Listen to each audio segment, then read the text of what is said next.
Los bloqueos del nervio ciático ofrecen excelente cobertura para cirugía de pie y tobillo, en las que su propósito es prolongar la analgesia y disminuir el dolor postoperatorio. El procedimiento que vamos a describir es un bloqueo de fosa poplitea que se llevó a cabo previo a la anestesia general en una paciente con artrosis del tobillo quien requería una artroplastia total. Anatómicamente es importante resaltar la inervación de la fosa poplitea que es dada por el nervio ciático, el cual suple la piel de la pierna, los músculos del compartimento posterior del muslo, los músculos del compartimento posterior de la pierna y el pie en su totalidad. A nivel del ápice de la fosa poplitea, medial al tendón del bíceps femoral y lateral al tendón del semimembranoso, se bifurcan en sus dos ramas principales, nervio peronero común y nervio tibial.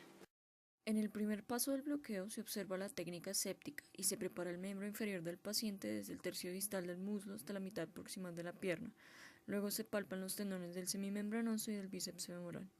Una guía anatómica importante es la arteria poplitea, que se encuentra lateral al tendón del semitendinoso debido a que el orden de las estructuras neurovasculares de medial a lateral es arteria, vena y nervio. Una vez se identifica el área, se lleva a cabo el procedimiento dependiendo de la técnica que se haya elegido previamente.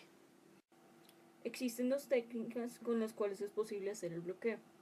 La primera es la técnica de estimulación neuromuscular, que consiste en usar una aguja que transmite corrientes eléctricas pequeñas para localizar el nervio por su respuesta a la estimulación. La técnica llevada a cabo en esta paciente fue la de guianza con ecógrafo, en la cual el ultrasonido guía la aguja hasta llegar a las estructuras neurovasculares en donde se inyecta el anestésico local.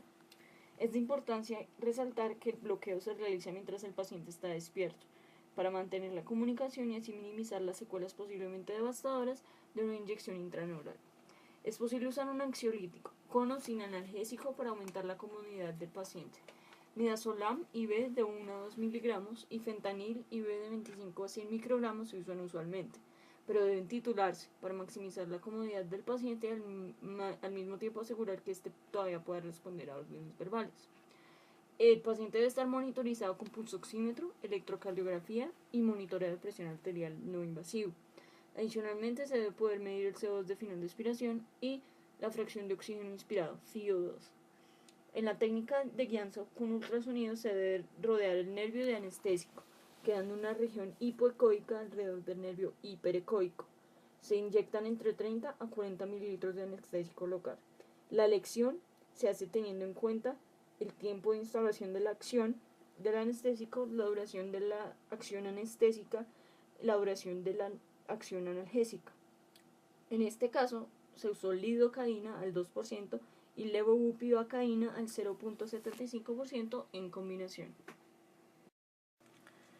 Adicionalmente, existen dos formas de hacer el abordaje. El abordaje posterior se hace con el paciente completamente en prono, con el tobillo levantado con almohadas. Usualmente este abordaje se hace con la técnica de estimulación neuromuscular. El abordaje lateral se hace con el paciente supino y con el pie levantado y apoyado en almohadas. Este abordaje se usa en conjunto con la técnica de guianza con ecógrafo. Cuando termina el procedimiento se realiza anestesia general. Hay que tener en cuenta que ninguno de los bloqueos del nervio ciático provee anestesia completa para la piel de la cara medial de la pierna y de las cápsulas de la articulación del tobillo, pero cuando un bloqueo femoral o safeno se realiza en conjunto con el bloqueo del nervio ciático, se logra anestesia completa inferior a la rodilla. Para los bloqueos de nervios periféricos hay tres indicaciones principales: evitar los efectos de los otros analgésicos y anestésicos, evitar los efectos adversos y complicaciones de la anestesia general, en especial las complicaciones respiratorias, y proveer analgesia con mínimo uso de opioides. En este caso específico, cabe recalcar que los pacientes con un estado normal de la coagulación tienen un riesgo incrementado de sangrado en procedimientos invasivos, incluyendo los bloqueos de nervios periféricos. El riesgo de sangrado y de lesión del nervio por compresión debida al hematoma es todavía mayor cuando la aguja del bloqueo penetra áreas anatómicas en las cuales la compresión de las hemorragias no es posible o en las cuales no sería fácil detectar un hematoma. Estas áreas, por ejemplo, se ven comprometidas en los bloqueos del nervio ciático, del plejo sacro y en los bloqueos infraclaviculares. Como apunte final, es importante saber que los bloqueos del nervio ciático tienen un riesgo importante de punción vascular por la proximidad anatómica que existe entre las estructuras en esta localización. Además, como cualquier otro bloqueo, tiene riesgo de hematoma, de injuria al nervio, de toxicidad sistémica por el anestésico local, de reacción alérgica, de infección y de injuria secundaria.